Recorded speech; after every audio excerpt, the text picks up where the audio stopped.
C'est en janvier 2016 qu'Artur Mas a passé le relais à Carles Puigdemont. Une retraite forcée, laisser sa place était le prix à payer pour que sa coalition pro-indépendantiste, Ensemble pour le oui, obtienne le soutien des députés anti-système de la CUP et puisse ainsi disposer de la majorité absolue au Parlement catalan. Une majorité indispensable pour poursuivre la mission, à savoir aller encore plus loin dans le processus d'indépendance de la Catalogne.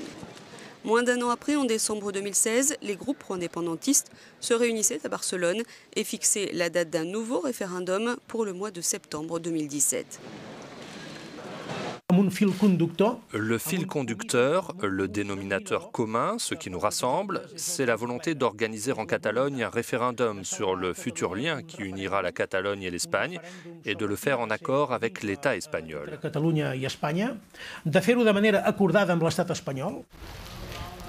Or, même si le dirigeant catalan avait été reçu à Madrid, la position du gouvernement espagnol n'a pas bougé. Comme ce fut le cas avec Artur Mas, le Premier ministre Mariano Rajoy a répété à son successeur que le référendum serait illégal et donc sans effet. La Cour constitutionnelle espagnole a également proscrit toute consultation populaire et lancé un avertissement à Puigdemont et à la présidente du Parlement catalan, Carme Forcadell. Celle-ci est d'ailleurs poursuivie pour désobéissance pour avoir soumis au vote des textes relatifs à l'indépendance de la Catalogne. Les séparatistes ont en effet entrepris de créer les institutions nécessaires au fonctionnement d'un État indépendant d'ici à l'été 2017.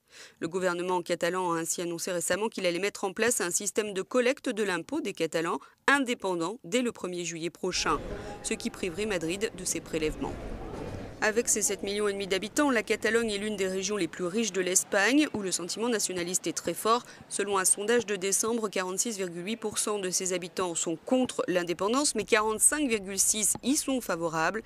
La région apparaît bien divisée et Madrid reste ferme. Rajoy affirme qu'il ne permettra pas de nouvelles atteintes à la légalité.